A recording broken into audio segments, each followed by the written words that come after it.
तो हमारी लाइफस्टाइल में ऐसी क्या चीजें बदल चुकी हैं उस जमाने से आज के जमाने में कि हमारी आबादी में कैंसर इतना ज्यादा बढ़ रहा है? सो आई थिंक अब ज़माना आ गया है बैक टू बेसिक्स का। जो हमारे दादी नानी खाती थी, जो थाली हमारी दादी नानी परोसती थी, वो बेस्ट फूड है वर्ल्ड वाइड, क्योंकि जो प्रोपोर्शन होता था उस थाली में फाइबर का, एंटीऑक्सीडेंट्स का, वो बिल्कुल परफेक्ट होता था।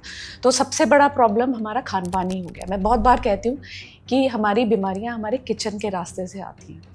रिसेंटली एक स्टडी थी जिसमें मेंशन था कि अगर एक महिला लगभग 10 ग्राम अल्कोहल रोज कंज्यूम कर रही है तो उसको ब्रेस्ट कैंसर से प्रभावित होने का रिस्क 14% बढ़ रहा है, बढ़ जाता है जनरल पॉपुलेशन के मुकाबले में। फीमेल्स की बात करते हैं जी, कि फीमेल्स की एज वाइज कि कौन से उम्र में जो महिलाएं हैं वो कौन से स्क्रीनिंग या टेस्ट कराएं कैंसर का पता लगाने के लिए, और कौन कौन से कैंसर का पता उनमें लगाया जा सकता है?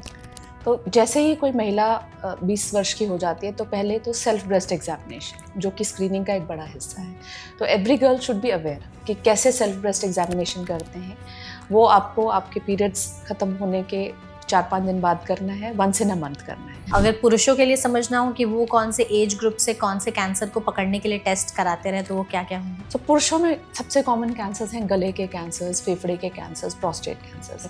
सो माउथ कैंसर्स के लिए तो पहले चीज़ आप खुद एक रिचुअल बनाइए कि जब आप सुबह ब्रश करते हैं तो आईने के सामने अपना पूरा थ्रोट, ओरल कैविटी एग्जामिन करिए।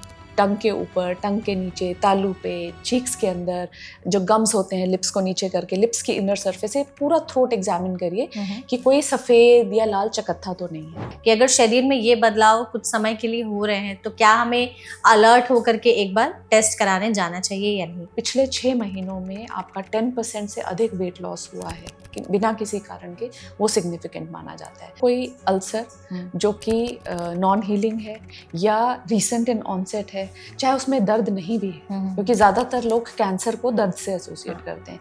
कोई गिल्टी, गांठ, मस्सा पेनलेस भी है तो भी आपको दिखाना चाहिए। कई बार पैदाइशी तिल होते हैं या पैदाइशी कोई दाग है पर उसका आकार चेंज हो रहा है, उसकी जो बॉर्डर्स हैं वो इरेगुलर हो रहे हैं या डायमीटर बढ़ रहा है या उसके ऊपर जख्म बन गया है, तो ये भी स्किन कैंसर्स की तरफ इंडिकेट कर सकते हैं। कुछ और ऐसे सिम्टम्स? आवाज़ चेंज हो रही है, आपके होर्सनेस ऑफ वॉइस, या आपको कोई ऐसी कॉफ है जो ठीक ही नहीं हो रही है और आप निदान नहीं हो रहा है, आप मल्टीपल मेडिसिन भी ले चुके हैं, तो परसिस्टेंट कॉफ भी कैंसर्स की तरफ इंडिकेट कर सकती है।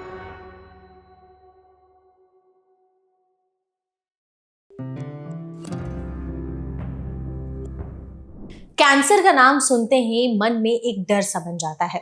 ये इतनी खतरनाक बीमारी है जिसके कारण कई लोगों की जिंदगी तबाह हो जाती है। ट्रीटमेंट में इतने पैसे खर्च होते हैं, बीमारी इतनी ज्यादा तकलीफ देह होती है, इतने दर्द से लोगों को गुजरना पड़ता है कि उसका नाम और ट्रीटमेंट सुनते ही लोग घबरा सा जाते हैं। लेकिन आपको एक चीज बता दूं कि अगर कैंसर को अर्ली डिटेक्ट कर लिया जाए, यानी कि समय रहते पहचान लिया जाए, तो उसे हराया भी जा सकता है। और इसके लिए जरूरी है अर्ली डिटेक्शन, यानी कि सही समय पर सही इलाज और टेस्ट करा के इसका डायग्नोसिस। तो ऐसे कौन से टेस्ट हैं जो कैंसर का पता लगा सकते हैं? हम वो टेस्ट कब करा सकते हैं, कराने का प्रोसेस क्या है, इसके अलावा कौन कौन से लोग हैं जो इसे करा सकते हैं, किस एज से कैंसर के पहचान के लिए टेस्ट कराया जा सकता है? क्योंकि हम सब जानते हैं इंडिया में आजकल जो कैंसर के केसेस है वो बहुत ही तेजी से बढ़ने लगे हैं। तो ऐसे में हमारे लिए, आपके लिए, हमारी फ्रेंड्स और फैमिली के लिए, सबके लिए जरूरी है कि अवेयरनेस हो इसके बारे में। इसलिए हमने आज के सेशन को ऑर्गेनाइज किया है जिसमें हम इसी बारे में बात करेंगे कि कैंसर को पहचानने के लिए अर्ली टेस्ट कौन कौन से है।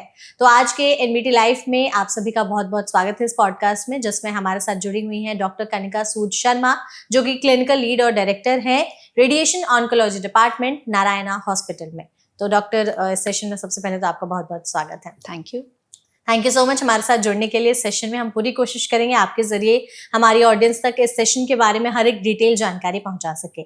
सबसे पहले डॉक्टर, हम यही चाहेंगे कि आप प्लीज एक बार आसान भाषा में हमारे लोगों को, ऑडियंस को बताएं कि कैंसर एग्जैक्टली होता क्या है और हमारी बॉडी में कैंसर पनपने कैसे लगता है। तो नॉर्मली हमारी बॉडी में जो सेल्स डिवाइड करते हैं तो डीएनए डिक्टेट करता है कि डिवीजन कैसा होना चाहिए। जब सेल विभाजित होता है तो एक सेल 2 में डिवाइड होता है। तो जो डीएनए का प्रोग्राम है वो इस चीज़ को मॉनिटर करता रहता है कि अगर कुछ डिफेक्टिव है तो उस सेल को एक आदेश चला जाता है कि आप डिस्ट्रॉय हो जाइए। उसको हम कहते हैं एपोप्टोसिस। बट कैंसर में ये जो डीएनए कोड है जो डिटरमिन करता है डिवीजन, कई बार वो एबनॉर्मल हो जाता है। जो कैंसर के डीएनए सेल्स होते हैं वो डिफेक्टिव होते हैं, तो उस डिफेक्ट के कारण पहले तो जो विभाजन है, जो डिवीजन है, वो अनकंट्रोल्ड हो जाता है। दूसरा, जो डिफेक्टिव सेल्स हैं वो डाई नहीं करते हैं, वो जो एक डीएनए रिपेयर मैकेनिज्म है वो चला जाता है, तो सेल्स एबनॉर्मली ग्रो करने लगते हैं। और ये सेल्स जो है ये कोई अच्छे सेल्स नहीं होते हैं, दे आर लाइक पैरासाइट्स। वो एक टेररिस्ट की तरह शरीर में छुप जाते हैं और धीरे धीरे जगह जगह हमला करने लगते हैं। तो बेसिकली ये डिफेक्टिव सेल्स हैं जो कि अनकंट्रोलेबली ग्रो करते हैं। जैसे एक न्यूक्लियर रिएक्टर में वो होता है एक चेन रिएक्शन, उसी तरह से ये सेल्स बहुत तेजी से ग्रो करने लग जाते हैं। तो बेसिकली ये सेलुलर डिफेक्ट है। और बॉडी में सबके बनता है, यू विल बी सरप्राइज, हम सबके बॉडी में ये सेल्स बनने लगते हैं, बट हमारा अपना शरीर इतना सशक्त होता है या हमारी अपनी इम्यूनिटी अच्छी होती है या हमारा डीएनए का रिपेयर मैकेनिज्म उसको आइडेंटिफाई करके डिस्ट्रॉय कर देता है। पहले के लोगों में कैंसर जैसी कोई बीमारी ज्यादातर थी नहीं, या हो सकती थी तो उनको पता नहीं होता होगा। तो आज के समय में लोगों का सबसे बड़ा सवाल यही होता है कि हमारे जो पूर्वज थे वो जिस हिसाब से अपनी जिंदगी जीते थे, खाते पीते थे, उनको कभी कैंसर नहीं हुआ। तो हमारी लाइफस्टाइल में ऐसी क्या चीजें बदल चुकी हैं उस जमाने से आज के जमाने में कि हमारी आबादी में कैंसर इतना ज्यादा बढ़ रहा है? जवाब आपके क्वेश्चन में ही था। सो आई थिंक अब जमाना आ गया है बैक टू बेसिक्स का। जो हमारे दादी नानी खाती थी, जो थाली हमारी दादी नानी परोसती थी, वो बेस्ट फूड है वर्ल्ड वाइड, क्योंकि जो प्रोपोर्शन होता था उस थाली में फाइबर का, एंटीऑक्सीडेंट्स का, वो बिल्कुल परफेक्ट होता था। तो सबसे बड़ा प्रॉब्लम हमारा खान पान ही हो गया। मैं बहुत बार कहती हूँ कि हमारी बीमारियां हमारे किचन के रास्ते से आती हैं। तो जो हमारी फूड हैबिट्स हैं, जिसके अंदर हम प्रोसेस्ड फूड बहुत खाने लगे हैं, जो हमारा क्या कह सकते हैं वर्क प्रोफाइल्स हो गए हैं, लोगों के पास समय नहीं है, समय के अभाव के कारण से शॉर्टकट सब अडॉप्ट करते हैं, और फास्ट फूड्स की अवेलेबिलिटी बहुत हो गई है, ईज बहुत हो गई है, तो इसीलिए जो चलन हो गया है फास्ट फूड्स का बहुत ज़्यादा है। तो इनसे डेफिनेटली आपको मेटाबॉलिक प्रॉब्लम्स आती हैं। जब भी आप बहुत प्रोसेस्ड खाना खाते हैं तो पेट का मोटापा आने के चांसेस होते हैं। जो ट्रंकल ओबेसिटी, जो आपके जो नाभि के पास का जो फैट होता है, वहाँ पे जब ज़्यादा चर्बी जमा होती है तो उसमें हार्मोनल चेंजेस आने लगते हैं। तो हार्मोनल चेंजेस के कारण से बहुत सारी बीमारियां हो सकती हैं। डायबिटीज़ हो सकती है, हाइपोथायरॉयडिज्म हो सकता है, कैंसर भी हो सकता है। There are at least 4 cancers, 4 cancers हैं जो कि ओबेसिटी से रिलेटेड हैं। एक तो महिलाओं में एंडोमेट्रियल कैंसर, जो गर्भाशय का कैंसर होता है, जो महिलाएं डायबिटिक हैं, हाइपोथायराइड हैं और मोटी हैं, उनमें ये ज़्यादा होता है। इनको हमारे मेडिकल लैंग्वेज में कहते हैं कॉपर स्ट्राइड सिंड्रोम। वैसे ही आंत का कैंसर, बड़ी आंत का कैंसर, पुरुषों में प्रोस्टेट का कैंसर, ब्रेस्ट कैंसर, ये सब मोटापे से रिलेटेड हैं। तो डेफिनेटली हमारा फूड हैबिट्स का बहुत इम्पैक्ट है। और लाइफस्टाइल्स में एडिक्शंस आ गई हैं। टोबैको जो है वो एक जिसको कह सकते हैं एक सोशल स्टेटस फैक्टर हो गया। अनफॉर्चुनेटली अब आप देखो तो हमने इसको ग्लोरीफाई कर दिया। आप कभी किसी मॉल में जाओ तो देयर आर कॉर्नर्स, मतलब हम आपको एक स्पेशल कॉर्नर दे रहे हैं कि आइए आप अपनी एडिक्शंस को पूरा एंजॉय करिए। तो आई थिंक वो भी एक बड़ा फैक्टर है। अगर आप पूरे देश के आंकड़े देखें कैंसर के, अगर 14.5 लाख लोगों को कैंसर हो रहा है हर साल, तो उसमें से 1/3 कैंसर तंबाकू से रिलेटेड है। तो टोबैको भी एक लाइफस्टाइल का हिस्सा होने के कारण से रिस्पॉन्सिबल है इस डिजीज को। शराब, अल्कोहल को लोग इतना सीरियसली नहीं मानते थे। अब एज डॉक्टर्स भी कहते थे कि हाँ बढ़ सकता है तंबाकू और शराब अगर आप एक साथ ले रहे हैं, बट अब फैक्ट्स और फिगर्स पब्लिश हो चुके हैं कि अगर आप अल्कोहल बहुत ज़्यादा कंज्यूम कर रहे हैं तो आपको कई तरह के कैंसर हो सकते हैं।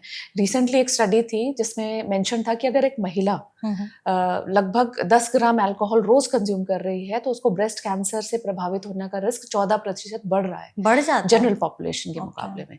तो डेफिनेटली ये सब फैक्टर्स हैं। फिर व्यायाम का अभाव, आजकल लाइफस्टाइल्स की बिजनेस में आप अपनी जो फिटनेस है उसको भूल जाते हैं। और हम लोग फिटनेस के बारे में सोचते कम है। जब कोई फैमिली फंक्शन है, आपको अच्छा दिखना है या कोई टोक दे कि बहुत मोटे हो गए हो, अदरवाइज फिटनेस को लोग बहुत ज़्यादा जिसको कह सकते हैं ना एट अ लार्ज लेते हैं कि कोई बात नहीं, देख लेंगे, अभी समय नहीं है, फिर कर लूँगा। सो आई थिंक WHO इस मामले में बहुत ज़्यादा बार बार निर्देश दे रहा है कि लाइफस्टाइल डिजीजेस को रोकथाम करने के लिए एक्सरसाइज करिए। आई थिंक अब तो हमारे टॉप लीडरशिप देश की भी बहुत इंसिस्ट करती है कि मोटापे पे कंट्रोल करिए, but WHO is very clear. उन्होंने बड़ा क्लियरली मेंशन किया हुआ है कि अगर आप हफ्ते में 180 मिनट एक्सरसाइज करते हैं तो ये जो लाइफस्टाइल डिजीजेस हैं उससे मरने के चांसेस आपके 50% कम हो जाएंगे, कम हो जाते हैं। सो तो लाइफस्टाइल आई थिंक वही बैक टू बेसिक्स जाने की जरूरत है, खान पान, व्यायाम और जीवन शैली। बिल्कुल, ये तीनों हमें करेक्ट करने की, आपने सही कहा, नीड ऑफ द आवर है, क्योंकि अगर हमने इसको सही नहीं किया तो आगे चल करके कैंसर के साथ साथ और भी बहुत सारी बीमारियां जो हैं हमें हो सकती हैं। तो मतलब ये सही है, ये चीज़ इस वक्त अवेयर होना भी लोगों के लिए ज़रूरी है कि इस चीज़ को बदले और इसे करेक्ट करें। हमने जैसे कैंसर की बात की कि क्यों हो जाता है, क्या क्या फैक्टर्स हो सकते हैं। आजकल बहुत सारे हेल्थ पैकेजेस का ट्रेंड चला हुआ है कि हम कोई ऐप खोलते हैं, बहुत सारे जो लैब टेस्ट वगैरह लोग हैं वो भी तरह तरह के हेल्थ पैकेजेस देते हैं आपके एज के हिसाब से भी। तो सबसे पहले यही बताइएगा डॉक्टर कि कौन सा एक ऐसा एज मार्कर है जिसको क्रॉस करने के बाद आज के समय में कैंसर का रिस्क बढ़ रहा है? तो पहली चीज, कैंसर किसी भी एज में हो सकता है, किसी भी, ठीक है। आप देखो नवजात बच्चे जो होते हैं, जो 3 years 4 years या इवन 90, कोई भी ऐसा एज ग्रुप नहीं है जिसमें आप निश्चिंत हो सकें कि इस एज में कैंसर नहीं होता है। हर एज का पैटर्न ऑफ कैंसर अलग होता है। कुछ बीमारियां यंगर एज में प्रेवलेंट हैं, कुछ बीमारियां ओल्डर एज में प्रेवलेंट है। ज़्यादातर बच्चों में होते हैं ब्लड कैंसर्स, और वो क्योरेबल भी होते हैं, अनुवांशिक भी नहीं होते हैं ज़्यादातर, और इन जो लिस्ट हमने बताई लाइफस्टाइल से रिलेटेड भी नहीं होते हैं। बट मेजरली जैसे जैसे एज बढ़ती जाती है, 40-50 की उम्र के बाद कैंसर की होने की टेंडेंसी बढ़ जाती है। बट इंडिया में थोड़ा डिफरेंस है। हम देखते हैं कि जो हमारा वेस्टर्न वर्ल्ड है उसके मुकाबले में हमारे देश में कैंसर्स 1 या 2 दशक पहले देखते हैं हम। जैसे अगर हम बात करें पैनक्रियाज कैंसर या स्टमक कैंसर या बड़ी आंत के कैंसर्स, तो वो अब हम 30s और 40s में बहुत कॉमनली देखने लगे हैं। तो अवेयरनेस तो आपको बचपन से बिल्ड करनी पड़ेगी। जैसे आप स्कूल गोइंग एज में हो, एक हेल्थ अवेयरनेस आपके अंदर होनी चाहिए कि हमारी बॉडी में कुछ अगर अलग हो रहा है तो हम उसको आइडेंटिफाई कर सकें। और एनुअल हेल्थ चेकअप सबके होने चाहिए। मैं ये नहीं कहूँगी कि एक पर्टिकुलर एज के बाद ही स्टार्ट करिए। अब देखें स्कूलों में बच्चों का एनुअल हेल्थ चेकअप होता है, चाहे वो डेंटल, हाइजीन, वेट, इन्हीं सब चीज़ों को लेके होता है, क्योंकि ये एक अपॉर्चुनिटी होती है। एनुअल हेल्थ चेकअप में हम छुपी हुई चीज़ें पकड़ सकते हैं, क्योंकि आप खुद कई बार नहीं एहसास कर पाते हैं चीज़ों का, या आप अवेयर नहीं है कि आपकी बॉडी में कुछ एबनॉर्मल है। तो एक अपॉर्चुनिटी होती है जब डॉक्टर अपनी क्रिटिकल नज़र से आपको इवैल्यूएट करता है। तो एनुअल हेल्थ चेकअप हर एज में एक परिवार को रूटीन बनानी चाहिए कि साल में एक बार हम अपना एनुअल हेल्थ चेकअप कराएंगे। ठीक है। जो टेस्ट्स हैं वो एज स्पेसिफिक होते हैं या आपके रिस्क स्पेसिफिक होते हैं। अब मैं एक 20 वर्ष की बच्ची को अलग टेस्ट प्रेफर करूंगी बजाय कि एक 40 में, तो वो में हम बात करेंगे कि किस आयु में क्या करना है। बट रिस्क स्ट्रैटिफिकेशन में एक फैक्टर मैटर करता है कि आपके परिवार में कैंसर रहा है, आप एडिक्शंस, टोबैको कंज्यूमर रहे हैं, आपके अंदर मोटापा है। सो ये रिस्क फैक्टर्स को डिटर्मिन करके हम रिस्क स्पेसिफिक ब्लड टेस्ट या कुछ स्क्रीनिंग टेस्ट रिकमेंड करते हैं। बिल्कुल। सो मेडिकल पर्सपेक्टिव से हम कहते हैं कोई एक एवरेज रिस्क है जो एक जनरल पॉपुलेशन है, और एक हाई रिस्क है। तो हाई रिस्क वो होंगे जिनके परिवारों में कैंसर्स हुए हैं या वो खुद कभी कैंसर से प्रभावित रहे हैं, या जो हमने रिस्क फैक्टर्स डिस्कस किए वो है, तो उनका तो अलग ही चलता है। एवरेज में हम यूजुअली रिकमेंड करते हैं कि साल में एक बार आप हॉस्पिटल आइए, जिसमें आपका फुल ओरल कैविटी, अगर महिला हैं तो ब्रेस्ट एग्जामिनेशन, गायनी एग्जामिनेशन हो जाए, और 40 वर्ष के बाद कुछ ब्रेस्ट कैंसर और सर्वाइकल कैंसर से रिलेटेड टेस्ट कराते हैं। बट ये जो one stop shop blood test होते हैं, इनमें ज़्यादातर कैंसर रिलेटेड टेस्ट नहीं होते हैं। क्योंकि आपका सवाल यही था कि हम ऐप में जब बुक करते हैं तो क्या वो टेस्ट होते हैं। कुछ सालों में, maybe 4-5 years from now, we will have a lot of blood test. हम लोग ब्लड टेस्ट से भी काफी कैंसर्स को अर्ली डिटेक्ट कर सकते हैं, and that is really good अगर ऐसा हो जाए तो। जैसे मैंने बताया था कि कैंसर सेल्स सेलुलर लेवल पे जब डेवलप होते हैं, तो जब सेल्स डेवलप हो रहे होते हैं तो कई बार वो डीएनए सर्कुलेशन में आ जाता है।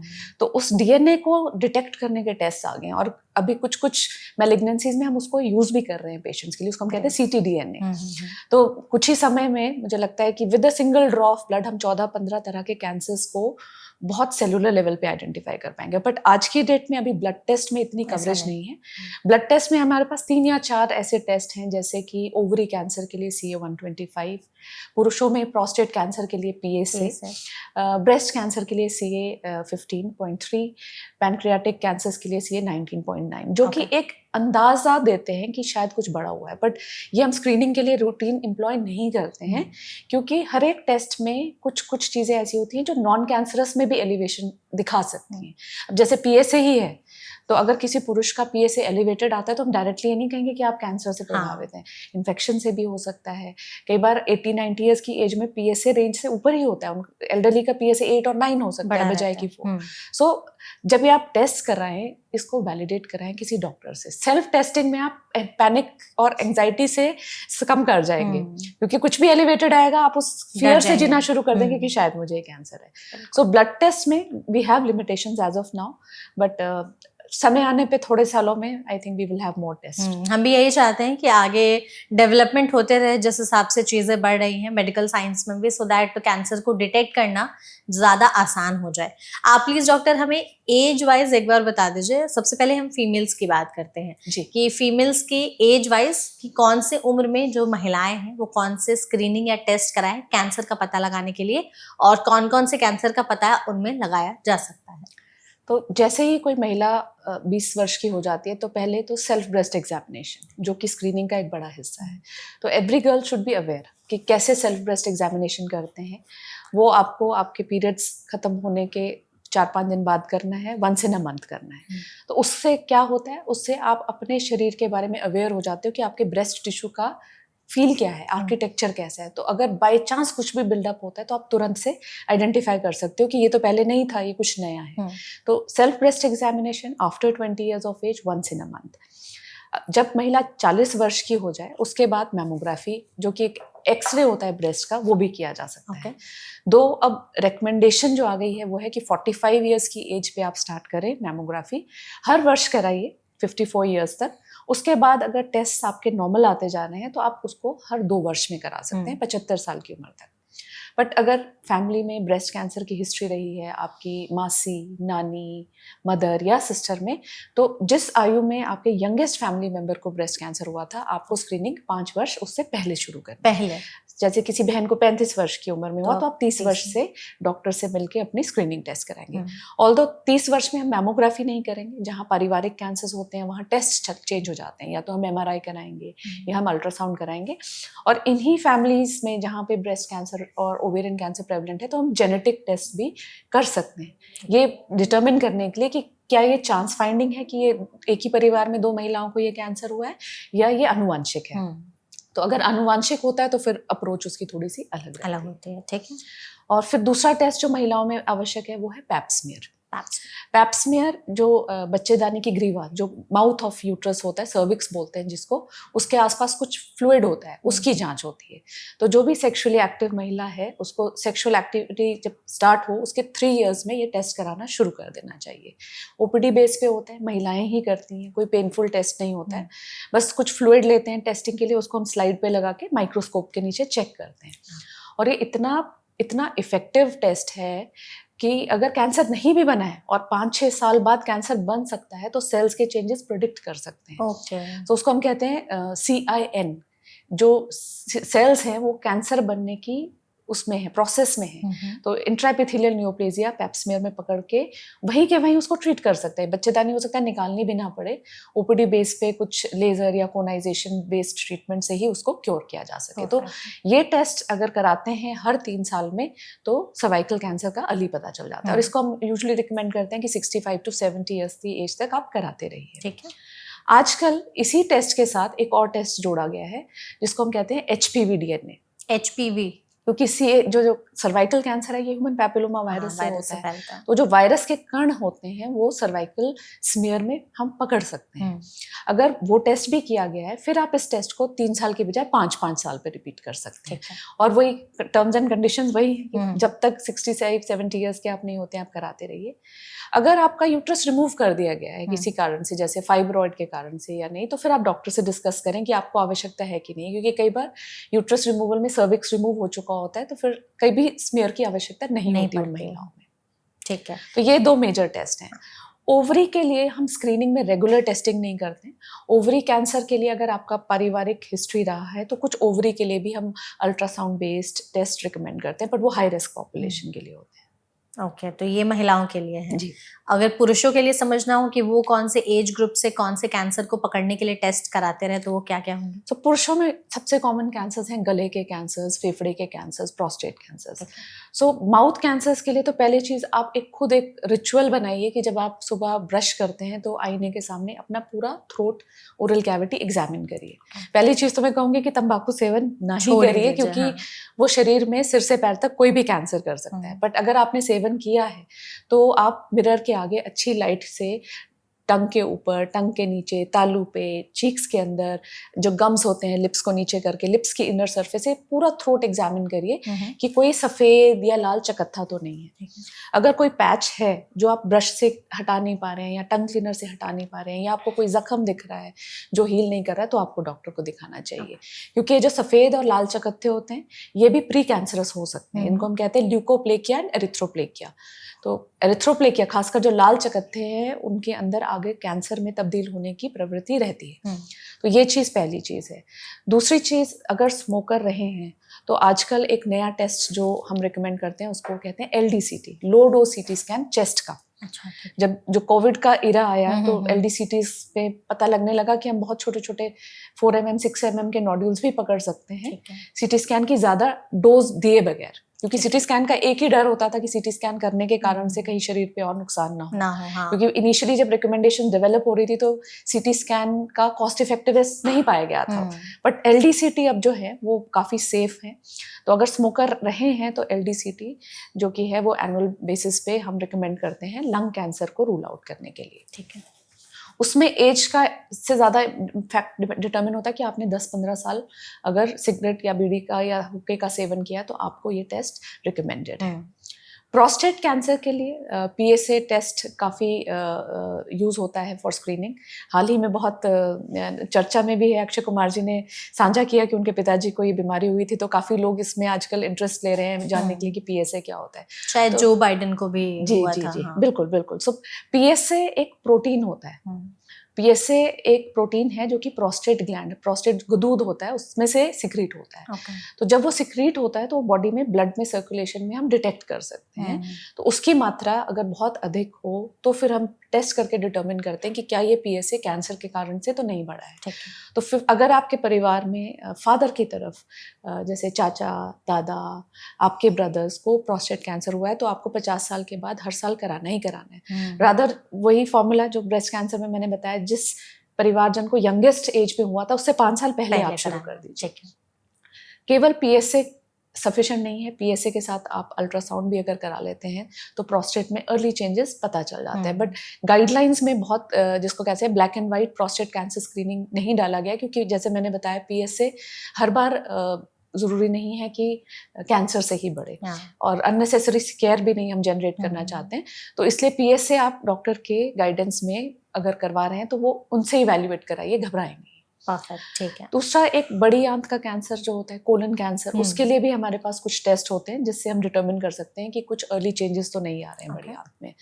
ऑल्दो इंडिया में बड़ी आंत का कैंसर उतना कॉमन नहीं है, बट वेस्टर्न वर्ल्ड में 45 साल की उम्र के बाद हर 10 साल पे बड़ी आंत की दूरबीन जांच रिकमेंड करते हैं। कोलन कैंसर के लिए कोलोनोस्कोपी की जाती है। उसके अलावा कुछ स्टूल एग्जामिनेशन पे भी पता चल जाता है, क्योंकि जब आंत के कैंसर्स होते हैं तो उनके कारण से खून का रिसाव होने लग जाता है। तो वो थोड़ा सा स्टूल एग्जामिनेशन पे हमें रेड ब्लड सेल्स दिख जाते हैं, तो एक अंदाज़ा हो जाता है कि अंदर शायद कहीं से ब्लड निकल रहा है। तो फिर हम उस पॉजिटिव रिपोर्ट की वजह से आंत की जांच कर सकते हैं। तो ये एक और टेस्ट है जो हम यूजुअली कहते हैं कि अगर खासकर पारिवारिक कोलन कैंसर वगैरह रहा हो तो ज़रूर कराना चाहिए। तो आई थिंक पहली चीज़ आपको ये पता होना चाहिए कि आपकी 3 जनरेशन में क्या क्या बीमारियां रही हैं। वो एक तरह से आपको अप्रोच डिटर्मिन, आपके डॉक्टर को ये अप्रोच करने में डिटर्मिन करने में हेल्प करते हैं कि क्या इस एज ग्रुप में रिस्क स्ट्रैटिफिकेशन रहेगा। एग्जैक्टली। बाकी आई थिंक हर चीज कैंसर को लेके नहीं है। एनुअल हेल्थ चेकअप ऐसा नहीं कि हम ढूंढ रहे हैं कैंसर, बहुत सारी और बीमारियां भी पकड़ में आ जाती हैं। तो मैं तो बहुत बार ये कहती हूँ कि गवर्नमेंट शुड मैंडेट कि सालाना हेल्थ चेकअप हर एक के लिए एसेंशियल होना चाहिए। बिल्कुल जरूरी भी है। अगर कोई चीज हम पहले पकड़ ले, उसकी जांच करा के ठीक कर ले, वो ज्यादा बेहतर है सो दैट कि लास्ट स्टेज में पकड़ करके उसकी जांच में भी हम इतने परेशान हो रहे हैं और पता चला कि इतना गंभीर हो गया है वो कि अब मतलब इलाज भी नहीं हो सकती है। लोग पूछते हैं कि ऐसा क्यों है कि वेस्टर्न नेशंस में सर्वाइवल्स बेटर हैं। हाँ, तो वहाँ पे लोग बहुत अर्ली डिटेक्ट होते हैं, Yes. वहाँ स्क्रीन डिटेक्टेड हम्म। पेशेंट्स बहुत आते हैं क्योंकि वहाँ पे ज़्यादातर लोग इंश्योरेंस के थ्रू कवर्ड होते हैं। इंश्योरेंस का एक एसेंशियलिटी है कि आपको इंश्योरेंस का अगले साल का बेनिफिट तभी मिलेगा अगर आप अपना स्क्रीनिंग के टेस्ट सबमिट करेंगे। अच्छा, तो हमें किसी तरह से इन स्क्रीनिंग टेस्ट को या तो कोई अप्रेजल्स या किसी चीज से पहले एक मैंडेट बनाना पड़ेगा, तभी लोगों में एक हैबिट बनेगी। क्योंकि हम लोगों का माइंडसेट ऐसा है कि हम हॉस्पिटल जाने से घबराते हैं, हाँ। हम टेस्ट कराने से संकोच करते हैं कि कहीं कुछ निकल आया तो, और नहीं निकलता है तो लोग वो भी हो कि जाते बेकार हैं टेस्ट करा लिया और बिना मतलब के पैसे बर्बाद किए कुछ Definitely. निकला नहीं। वो रीअश्योरेंस आने की बजाय कहता है कि अरे ये तो ऐसे ही करा लिया। तो आई थिंक वो माइंडसेट चेंज करने की समय आ चुका है क्योंकि जो प्रेडिक्शंस हैं वो अच्छी नहीं है। आप पूछ रहे थे यंगर जनरेशन में क्यों हो रहा है, जो प्रेडिक्शंस हैं वो ये कह रही हैं कि आने वाले 20 सालों में कैंसर बहुत ज़्यादा बढ़ जाएगा और जो 50 इयर्स की कम एज ग्रुप के लोगों को कैंसर होगा उनमें मृत्यु दर 46% अधिक होगी। तो इट इज़ वेरी अलार्मिंग। और अगर अभी हम समय पर एक्शन नहीं लेंगे तो फ्यूचर बहुत ज़्यादा कैंसर के वजह से रिस्की है हमारी यंगर जनरेशन की। बिल्कुल, तो इन सब चीज़ों का हमें ध्यान देना बहुत ज़रूरी है और जैसा कि डॉक्टर ने बताया तो ये सारे स्क्रीनिंग टेस्ट अगर हम कराते रहे जिस एज ग्रुप के हिसाब से आपने बताया, बहुत हद तक हम पकड़ सकते हैं कैंसर को। कुछ और टेस्ट जैसे अल्ट्रासाउंड हो गया, सिटी स्कैन हो गया या पेट स्कैन हो गया, इन सब से क्या पता चल सकता है? सो अल्ट्रासाउंड तो सेफ टेस्ट है, उसको आप करा सकते हैं अगर आपको लगता है कि कुछ आपको पाचन में दिक्कत आ रही है या आपको इंडाइजेशन ब्लोटिंग हो रही है। तो अल्ट्रासाउंड मेजर ऑर्गन्स में बड़ी अगर कोई चीज़ दिखती है तो डिटरमिन कर लेता है।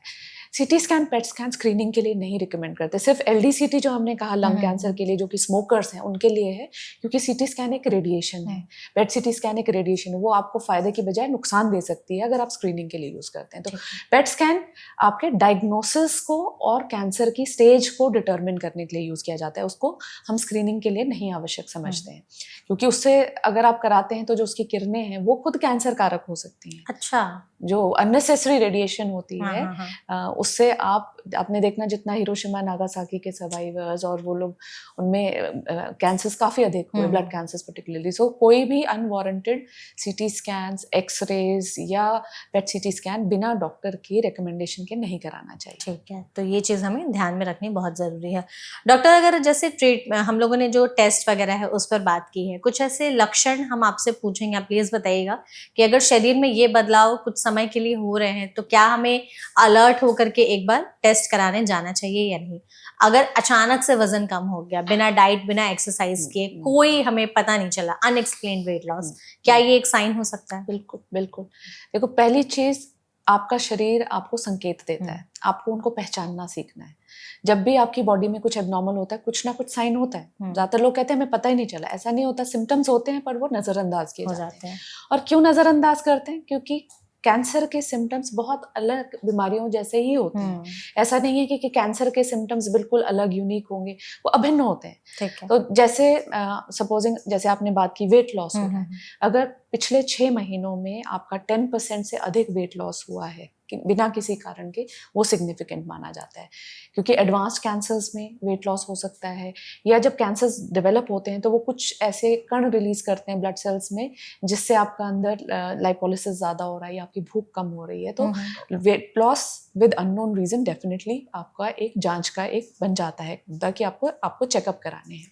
अगर कोई घाव है जो भर ही नहीं रहा है या ठीक ही नहीं हो रहा है तो क्या ये भी इशारा हो सकता है? बिल्कुल बिल्कुल। अगर कोई अल्सर जो कि नॉन हीलिंग है या रिसेंट इन ऑनसेट है, चाहे उसमें दर्द नहीं भी है, क्योंकि ज्यादातर लोग कैंसर को दर्द से एसोसिएट करते हैं, कोई गिल्टी, गांठ, मस्सा पेनलेस भी है तो भी आपको दिखाना चाहिए। कई बार पैदाइशी तिल होते हैं या पैदाइशी कोई दाग है पर उसका आकार चेंज हो रहा है, उसकी जो बॉर्डर्स हैं वो इरेगुलर हो रहे हैं या डायमीटर बढ़ रहा है या उसके ऊपर जख्म बन गया है, तो ये भी स्किन कैंसर्स की तरफ इंडिकेट कर सकते हैं। कुछ और ऐसे सिम्टम्स? आवाज चेंज हो रही है, आपके होर्सनेस ऑफ वॉइस, या आपको कोई ऐसी कॉफ है जो ठीक ही नहीं हो रही है और आप निदान नहीं हो रहा है, आप मल्टीपल मेडिसिन भी ले चुके हैं, तो परसिस्टेंट कॉफ भी कैंसर्स की तरफ इंडिकेट कर सकती है। है। खाना निगलने में दिक्कत है, सपोजिंग आप जो अपनी नॉर्मल सॉलिड डाइट ले रहे हैं उसके साथ आपको पानी ले लेके उसको सटकना पड़ रहा है, या दुख रहा है गला, जैसे सोर थ्रोट होता है आपको 2-3 दिन होता है, ठीक हो जाता है, बट अगर वो परसिस्टेंट है